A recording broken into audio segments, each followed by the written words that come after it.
Reform, as it stands, is not a democratic party at all. When the Constitution was released back in Birmingham, we had this, the best minds have been working on it statement. Now, if they had, they were deliberately creating an undemocratic party. No one wants to raise their head above the parapet because they'll get sacked. We all have to sign an NDA, and people are scared because the NDA is quite strict that they will lose their homes. I think that is the ultimate fear, that they will be ruined.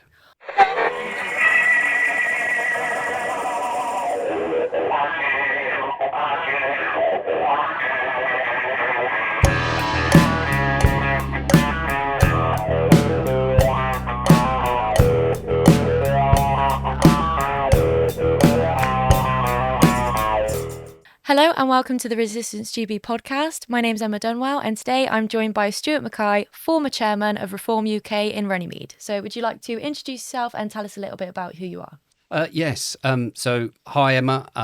So I'm Stewart Mackay. I am the former chairman for Reform UK for Runnymede and Weybridge, which is a constituency of about 80,000 people in it. I was the parliamentary candidate in 2023, a local candidate the same year with Reform, and I've been involved in politics since I was 30. I'm 47 now, so I've been elected for the Conservatives and as an independent since 2010.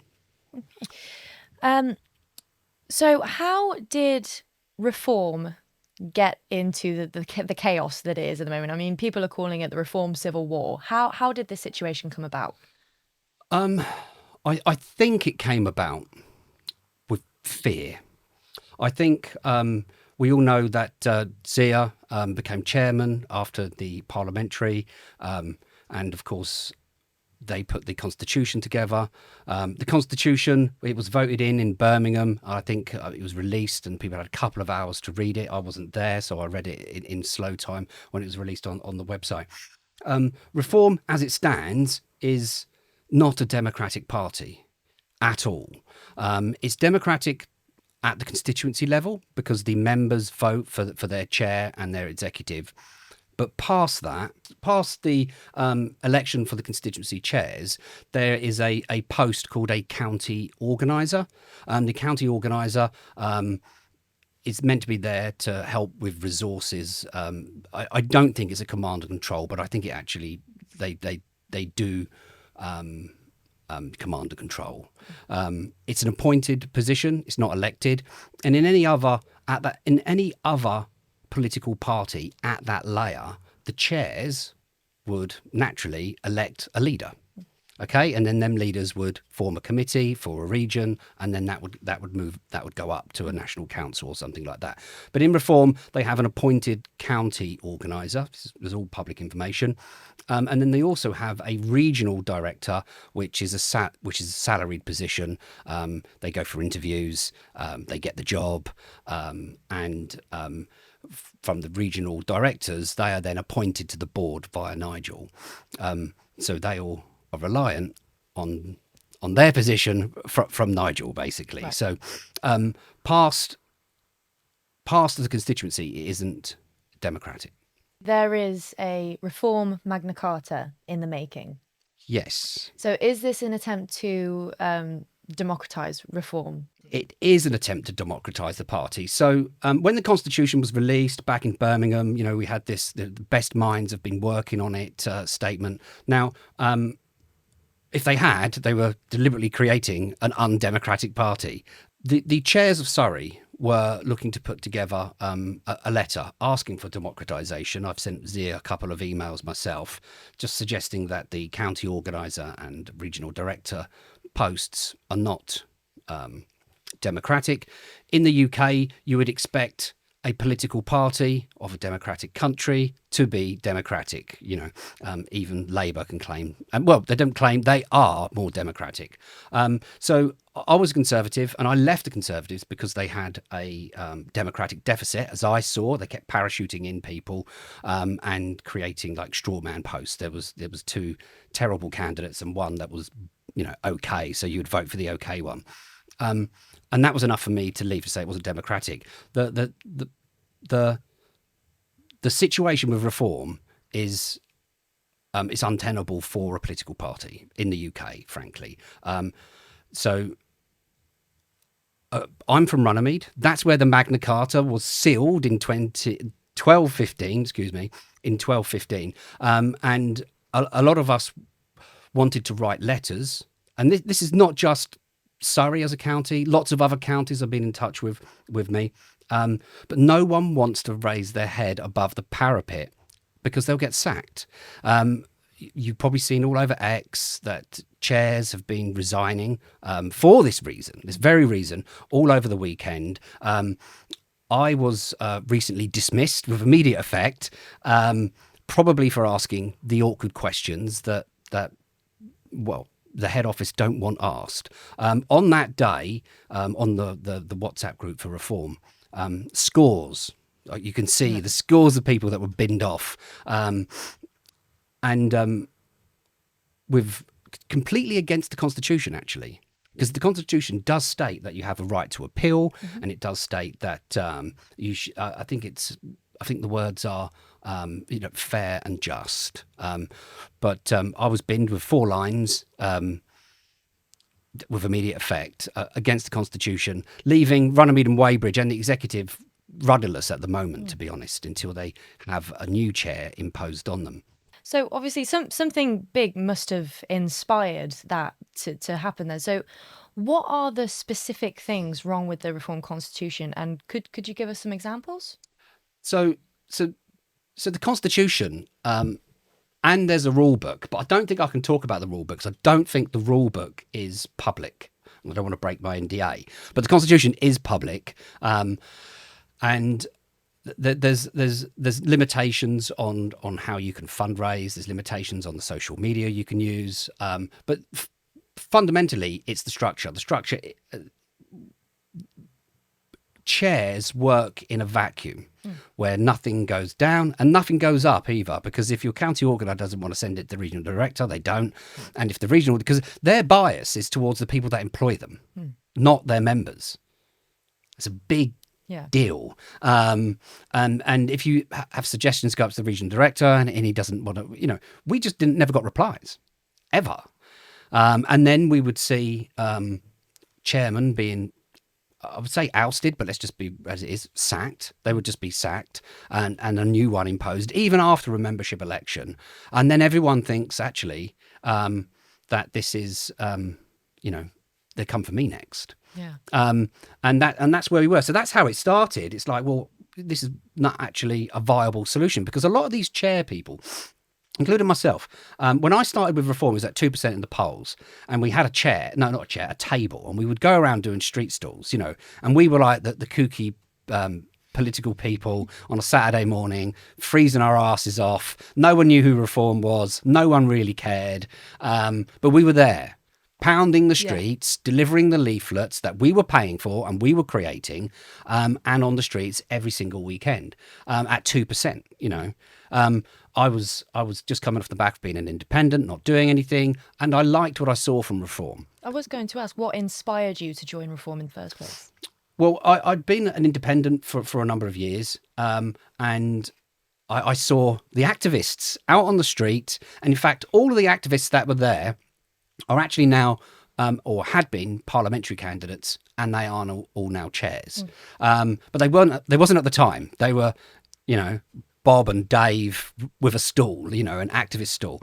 And they were really nice people. And you know what it's like when you talk to people that are on the same wavelength. Yeah. My wife's a liberal. Sorry, darling. Or at best a small c conservative. And when I'm talking about politics at home, I'm just, it's a no-go. So when you get to talk to people that are on side, so to speak, you feel like you found your home. These guys were. So that was inspired me. They were all clever guys, very, lawyers, top professionals, but they were there at 2%, and now they're at 26%. I never thought back then that it would ever get to be 26%. Yeah. So these chairs that were there doing that, they're now they were parliamentary candidates, and now they're chairs. And they want to have another go. They want to be there in 2029. And I don't think that's unreasonable, frankly, because a lot of them spent a lot of money and a lot of time and a lot of effort. But now they're thinking, with the Constitution, am I next? Am I going to get the sack next? And they don't want to say anything because they'll get the sack. Because that's what happens when you say something. You get the sack. You've only got to go over the recent resignations on Twitter. Everyone that's resigned on Twitter this weekend, I phoned up and spoke to. And they were giving me more names of more constituencies that were neighbouring them. Oh, you want to speak to so-and-so, or you want to speak to so-and-so, and get, and I was, and I have been. So this is countrywide. No one's happy. So when Nigel, it was kind of disingenuous of Nigel to and I think he had a press conference, I think it was yesterday, and he was saying, they're outliers, or it was this, or it's racist to, and I'm sure Zia got racist comments because clearly they're racists on X, right? That's clearly right. But it is not racist to say you have too much control. We want our party back. Yeah. It started off as a grassroots party, and now it's not a grassroots party. And that was, unfortunately, after Zia became chairman. I know a lot more about the inner workings of that, but I'm not going to go there. But I think there was a lot of control, and whether that control stems from fear, I started off with it, I keep going back to it, and I think it's there, or just control. Maybe the guy just is a control freak. I don't know. I don't know the guy, but it is a situation where these chairs want to do this in 2029, but they're scared. So they're scared to put their head above the parapet.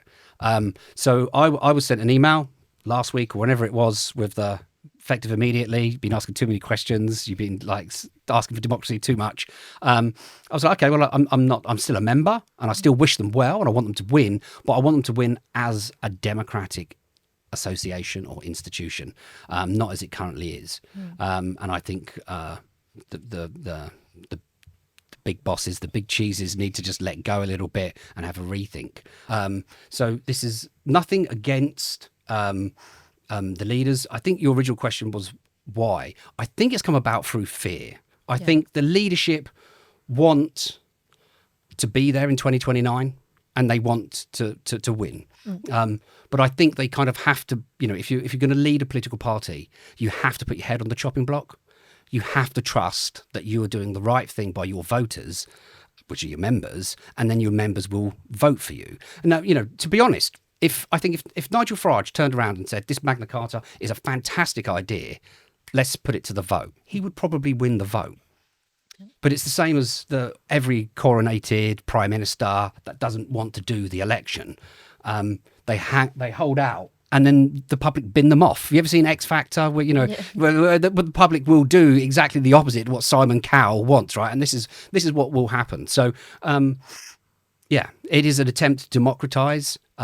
It takes out the layer of, well, in fact, it doesn't. It keeps the county layer, because that county organiser is a pivotal role. And in Surrey, we get on with ours quite well. I know in other counties that's not quite the case.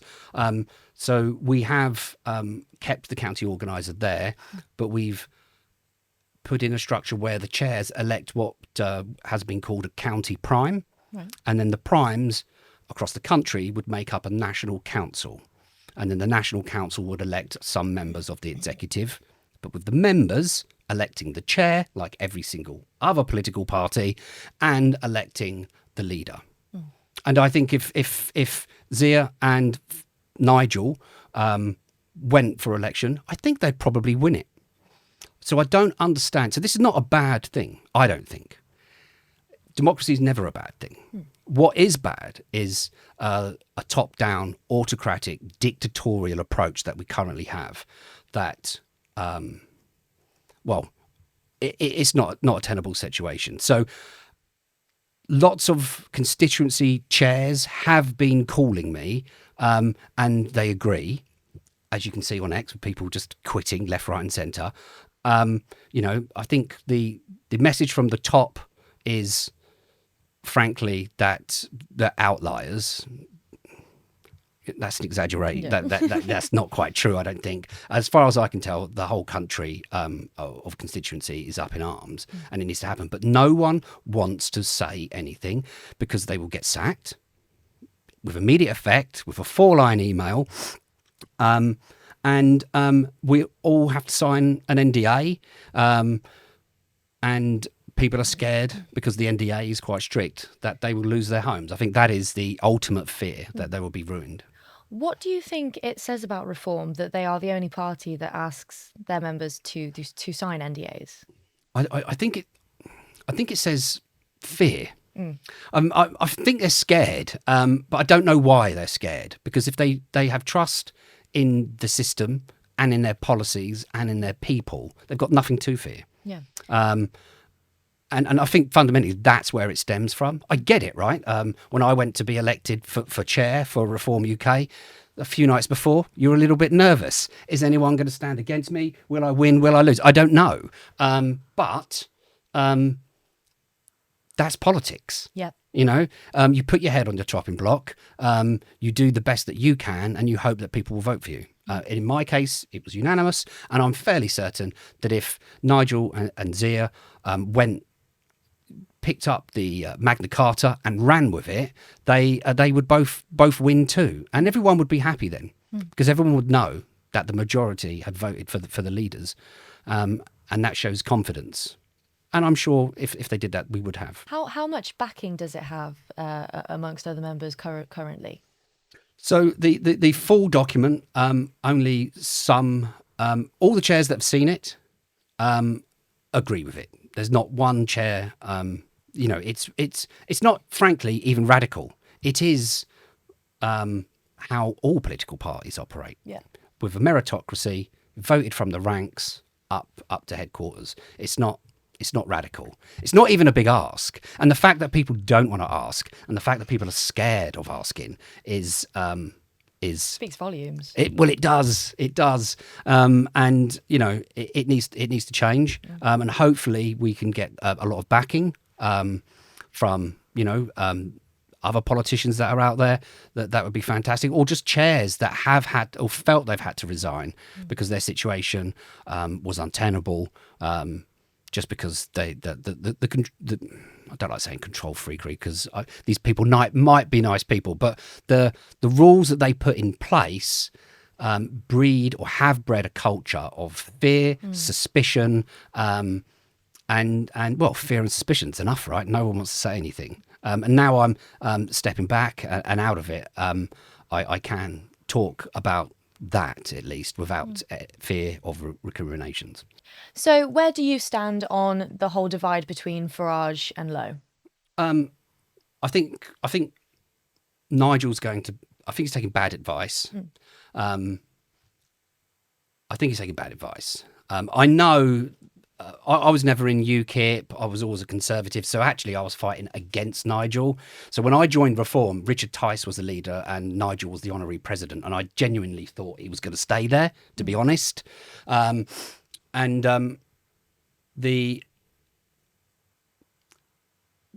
When you look at the history of UKIP, which I never really did because I was Conservative, you can see that this is a bit of a repeating pattern. Yeah. And I'm not sure if that is where we are now, but where there's smoke, there's fire, what I think. But it was a hit job against Lowe. Yeah. Yeah, of course it was. It was definitely a hit job. You know, Zia going to the police and 3 months for verbal abuse. Verbal abuse says a lot to me. It says it wasn't threatening. And it says it wasn't racist or anything like that. They had an argument, right? Yeah, it was a hit job. Yeah. It was a massive hit job, and it was done the day after Rupert Lowe MP had said that Nigel had Masonic, I can never say that word, Masonic tendencies. So whether that, angered Nigel, and I think he said recently that he was angry, he's calmed down, he might be rethinking it, investigation. Whether that's true or not, I don't know. I don't hold much faith in Reform's ability to investigate independently. Despite the Constitution saying it will, I've seen enough of sackings of chairs, elected chairs, not just me, but in neighbouring constituencies, a number of times, totally against the members' wishes. Totally, if the members put a person in place, they should. But let me not digress. Let me get back to Nigel Farage. I think Tall Poppy. I think Rupert Lowe was starting to be loved by the entire country. Yeah. He stands up, he says what he thinks, and I don't think there's anything controversial about if you're here illegally, you should be deported. Well, especially if you're a criminal. Especially if you're a criminal. And no other country outside Europe would accept that situation. Imagine overstaying your visa in Saudi Arabia. Yeah. It's just not going to happen. It wouldn't happen. Would you think they're going to give you a hotel? And no, they're not. So, but I do understand why people from them other countries would want to come to the West. But we have to look after ourselves, especially you look at the every country. I think Matt Goodwin said it in the last day or so. So I think he was taking it from J.D. Vance, actually, that every high mass immigration country has suffered from productivity. I'm definitely in Rupert's camp for sure. And I hope they can sort it out. And if they can't sort it out, I hope Rupert can work with the other entities that are out there. Yeah, absolutely. Or create his own. That would be good. I know that a lot of people are hoping for that, definitely. Yeah. What percentage of first chairmen do you think are against what's going on in the Reform Party at the moment? So I can only talk about my neighbouring counties. So I know I don't want to say names, but in my county, which is Surrey, there was only one chair that was not that agrees with the current status quo, with the current structure. Only one that agrees? Only one. So there's 12 or 13 in county. Only one that agrees the current status, the undemocratic status, or status quo is good. But then we found out that his whole team disagree with him. So yeah. Defiance Records, bringing you the best music from the movement. Ramisa's Never Give Up and Man Mix's You're So Right are now available as a double A side on Defiance. And Raw Milk Conspiracy are bringing the purpose back to music with their latest single, This Is England 2024, and their brilliant debut, Misinformation Whore. Plus, now out is the fantastic Ballad of a Toolmaker's Son from Trevor John, all available from Defiance Records, the Freedom label. Did what he was told to do back then, and that's how we got the number 10. Bring it back to the Reform Magna Carta. Mm-hmm. What was your role in bringing this into existence? So a number of chairs in Surrey were formulating amendments to the current constitution. The constitution's a public document. Everyone can go look at it. I suggest everyone does go look at the document, actually, because then you can see for yourself. There's a lot of people, you can see them fighting on Twitter, and I'm looking, and I'm like, they clearly just haven't read the constitution ever. They're just Team Nigel, Team Rupert. But this is a democratic country, and the political parties that we elect, it's important. It's important that they are a meritocracy. Yeah. They are accountable to their members and to the people that work within them. And they work in a transparent and fair way. And unfortunately, right now, that is not the case with Reform UK. So my involvement was to help with amendments. So I've had input into that, but it's basically from the grassroots. The grassroots have created a website with amendments, and the website is reformmagnacarta.co.uk, and it's basically an online petition where members and former executives, like former chairs or current chairs, MPs, former MPs, if Rupert's watching, can sign up. And the idea is that if we have a critical mass of people that sign up, say like half of the current memberships, which is a big ask because that's the constitution as it's currently written, we can trigger Article 13, and if accepted by the HQ, Nigel and Z, frankly, they would have 90 days to have a member-wide vote on them amendments. Right, okay. And then amendments incorporate the county primes, national councils, etc., so that the layers of reform are democratic and accountable with checks and balances in place. So, and that's all there. It's a fairly long document, but I suggest people go to reformmagnacarta.co.uk, read the amendments. They make sense. No one's ever read them and say, why isn't it like this already? It's it makes sense. It's instilled into us in Runnymede when we're at school about the democracy, and J.D. Vance was talking about their constitution coming from Europe, from that constitution, or from the Great Charter in 1215. So it's important. So we thought we'd call it the Magna Carta, and when it gets released, I'm sure people will like to go there. reformmagnacarta.co.uk.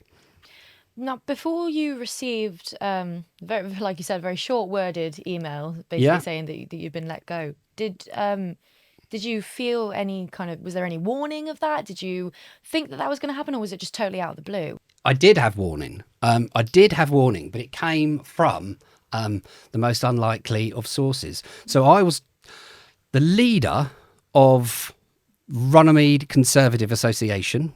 Right. You can look him up. He's an old friend. He's a good guy. He phoned me up on a Friday, a few weeks before I got the email, and it was like, Stewart, I am so sorry, mate. I've just heard the news. It's bloody awful. How can they do this to you? I was like, Peter, what are you talking about? No, he knew before you knew. 2 weeks before. Yeah. Yes, yeah. So I think you've heard on the news that, or you've seen on Twitter, that reform has been filled with CCHQ, which is Conservative Central Headquarters people. Yeah. Past that level, everyone head office, all Conservative Centrals, they all know each other. And it got to him 2 weeks before the email dropped. But yes, so I did have warning. So it wasn't completely out of the blue, because he was naming names I knew he wouldn't know. Yeah. So it was kind of like, and I was told, this is just Tories, stirring the pot. I knew that was nonsense. Right. So did they tell you why then?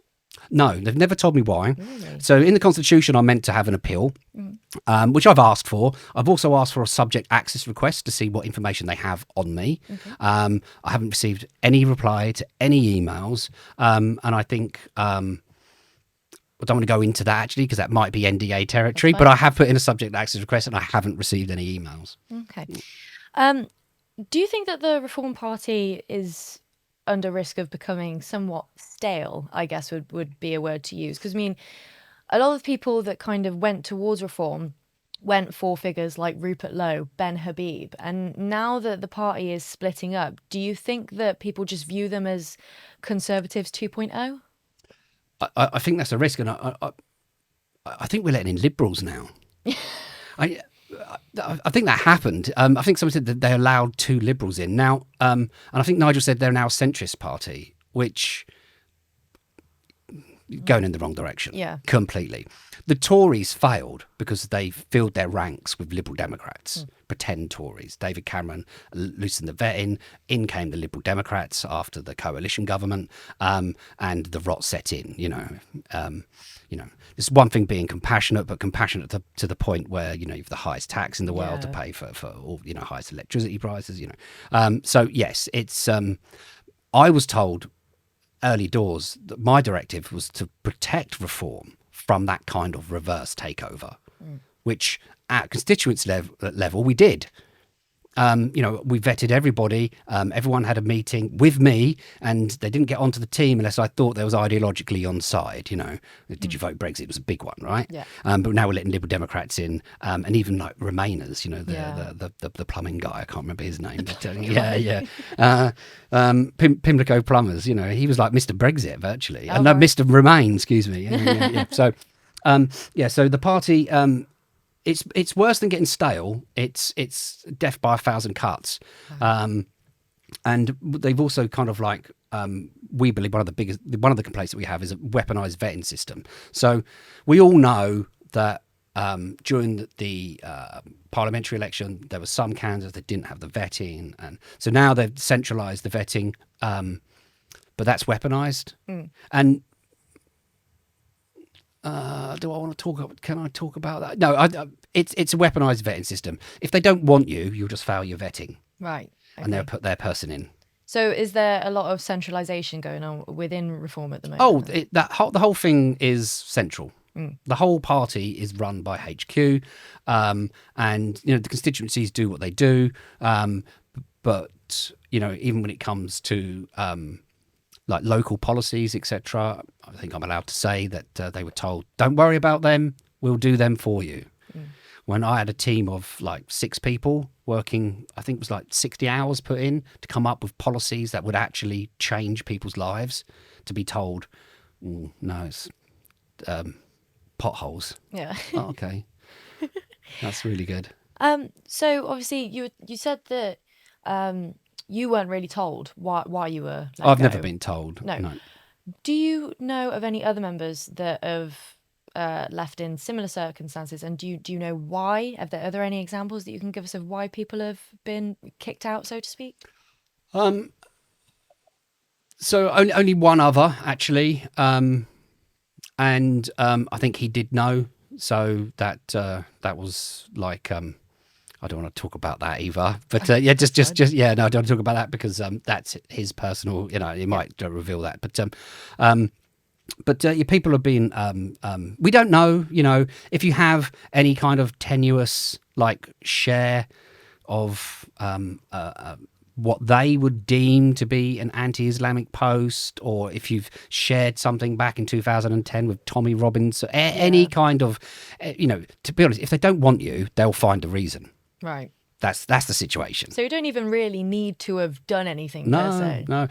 And one of the, when it comes to like social media as well, we're not allowed social media presence. Everyone has social media presence. In fact, if you look at the charts, Reform smash it completely on social media. But if you look at the rules, we're not actually allowed social media. And we kind of raised that as an issue to say why. And we, amongst the chairs, the only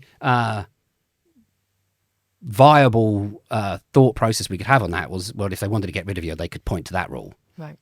But we don't know but why. But then why is it so... As long as you're pleasing them, you're allowed to have a social media presence, it seems. And then as soon as you stop pleasing them, that's it, you're not allowed. Well, you're gone. Wow. Yeah, you're gone. That you get your 4-line templates.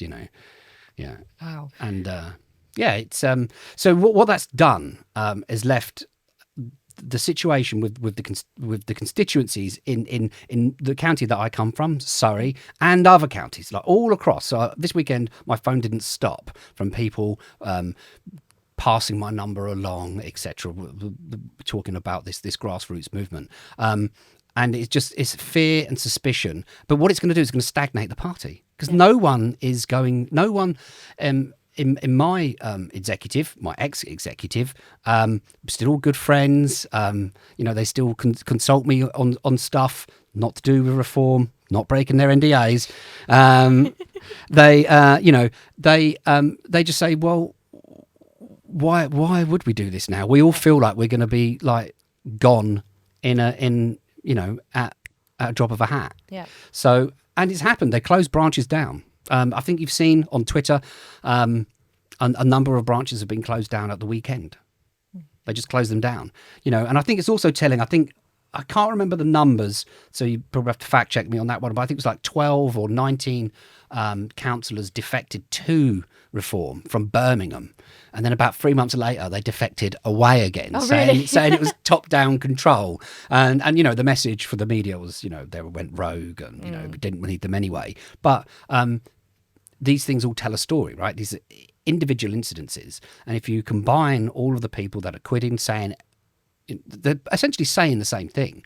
The same thing I'm saying is that, the party needs to democratise. And I think it can, and I want it to succeed. Genuinely, I do want it to succeed. I think it needs to. but it needs to mature. And the way the Constitution has been written as it stands, the bar for changing the Constitution is impossibly high. So for us, I think we need sort of like over 50% of the members, like over 100,000 members, need to sign it and be verified that they are members. And finding your membership number is a real pain in the backside. So it's impossibly high target. So that needs to change. I don't know how that's going to change. I'm hoping that the Reform Magna Carta can just raise awareness that this is fundamentally an issue. There is a way around it because, you know, if like 3 people can write it, you know, in a home office over a weekend, I'm sure the best minds in the country can definitely write it, you know. Yeah. So what do you think will happen to reform if they don't democratise? Death, 1,000 cuts. Yeah. Yeah. I mean, it's still going high now, you know, but it won't get much higher, I don't think. Well, a lot of people are saying that, I've heard a few people say, and I'm quoting, that Farage seems to treat it as a one-man show, kind of a one-man band type situation. Do you agree with that? Yeah. So one of the changes that was made over the weekend to the Magna Carta was policy groups, because it seems that there is no policy unless Nigel says it. Yeah. You know, we're classic. We're turning the boats around in July, but now on an interview we're sending them back only if they've committed a violent crime. You know, which will mean someone's been murdered or raped. You know. It's going to change the numbers a lot. Yeah, maybe just turn the boats around, you know. You know, why we wait for people to be murdered or raped, you know.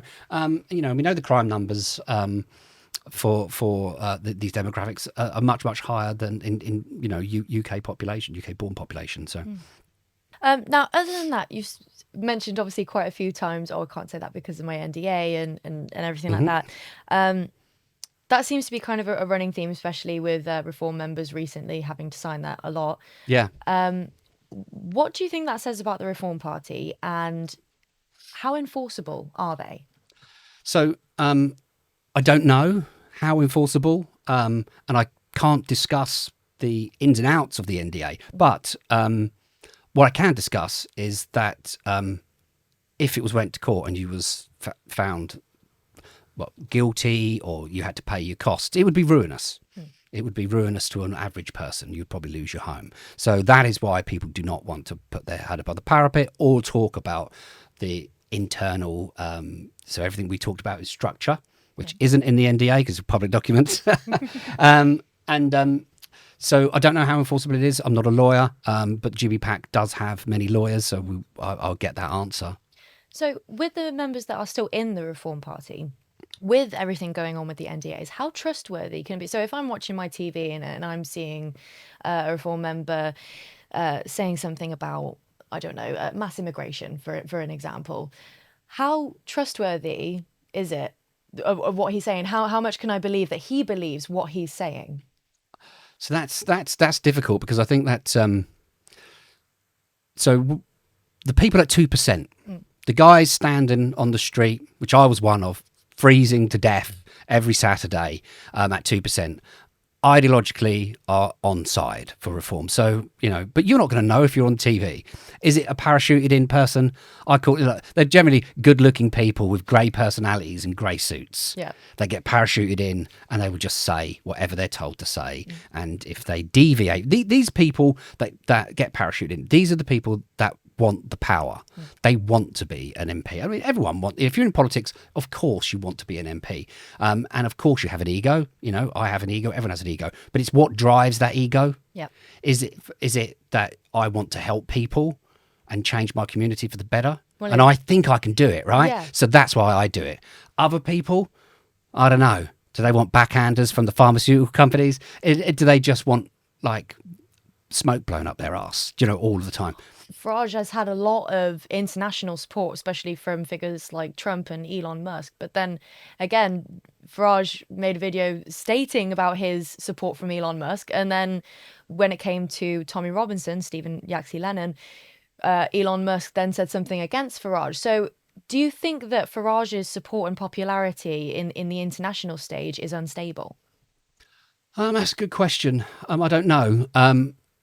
but I do know. So the day Nigel Farage came out from Reform and said, I have been a Conservative all my life. So most of my fight in Runnymede, just to give you a brief history, in Runnymede, the Conservatives always came first and UKIP always came second. Yeah. And my job was to keep them out of elections. So I was fighting against Nigel Farage from 2012 to 2016 Brexit, basically, where we joined forces somewhat, not entirely, but somewhat. I was on vote leave. But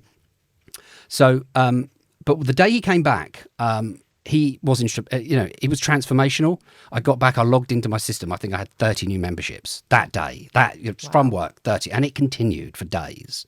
So he was transformational, which is good. Now, so I don't want to take that from him, but I think sort of possibly like in recent days, weeks, there's definitely been, that he's definitely rowing back on some of the more conservative policies that even that the GB PAC would support, and I don't quite know where that is. And I think people keep mentioning Elon. Elon is a really astute guy. He's like he probably picked up on this quite a bit earlier. Yeah. And you don't know what he's like Tony Stark, right? You don't know what algorithms he's got at home, so to speak. So he might be looking at he might be monitoring these people. I mean, he seems to have a very keen interest in British politics, as does quite a lot of the Americans. So picking up what JD Vance said the other day that. And Tucker Carlson, I think he said to some colonel, "Have you been to England?" No, he said, "Don't go. It's too sad." That was so. Americans have I think they see us as the mother country, and they look, they want us to succeed. And I think that the direction of travel for the country right now is more about censorship and overbearing rights, and we need to as a country we need to take a real sharp look at ourselves, and we're big enough and brave enough, we always have been, to repeal a lot of these laws and go back to sort of some of the common law that you'd have under Magna Carta. With the divides going on in Reform at the moment, there are people obviously on social media naturally picking sides between Rupert Lowe and Nigel Farage. Do you think that there are some things that Farage may have gone too far on, especially, his views on mass deportations? That's something that Rupert Lowe is still very adamant about. So I don't actually know what's happening with Nigel, but he is rowing back. That is because during the election we were going to turn the boats back.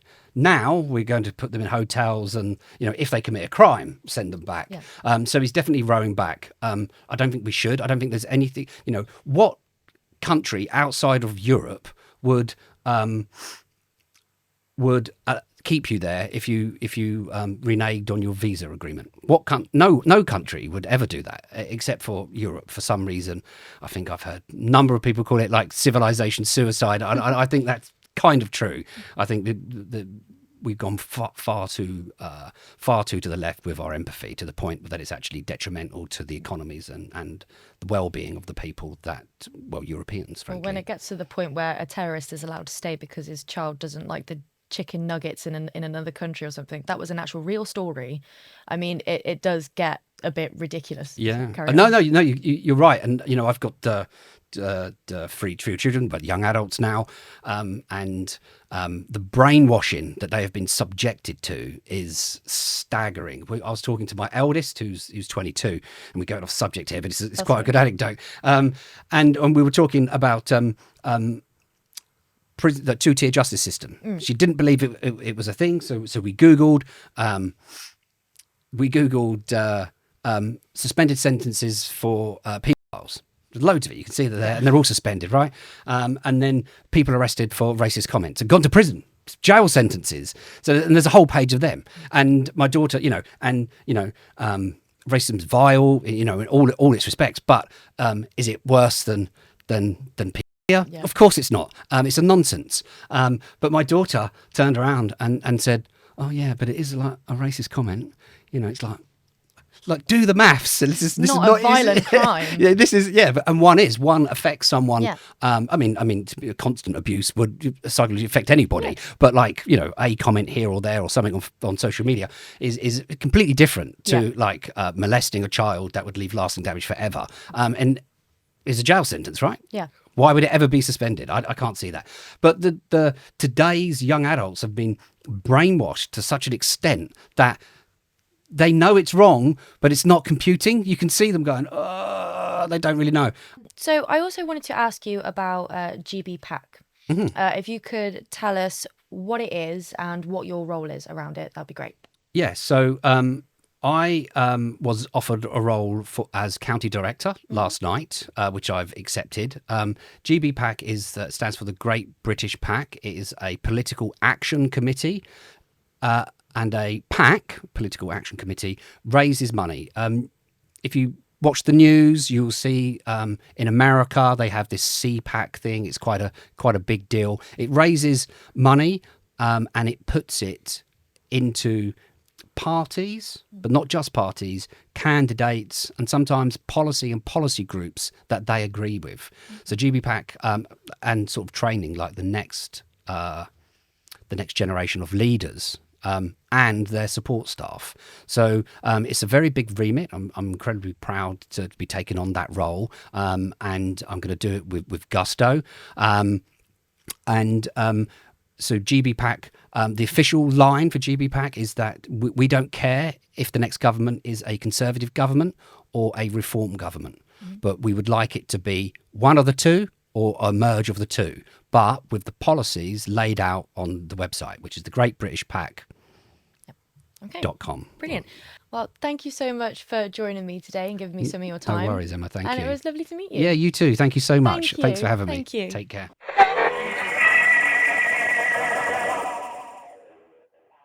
For more exclusive behind-the-scenes content, please be sure to subscribe to our Patreon. It really helps us cover the cost of any live streams, events, protests, or anything that we do. You'll also be seeing any behind-the-scenes footage and anything that we might be doing with Defiance Records. Resistance GB's new series, 1,000 Words, has me, portrait artist Jake Fern, talking to some of the key figures in the movement. Half my brain concentrating on having a conversation, and the other half on making a painting. Do I succeed at either? You be the judge.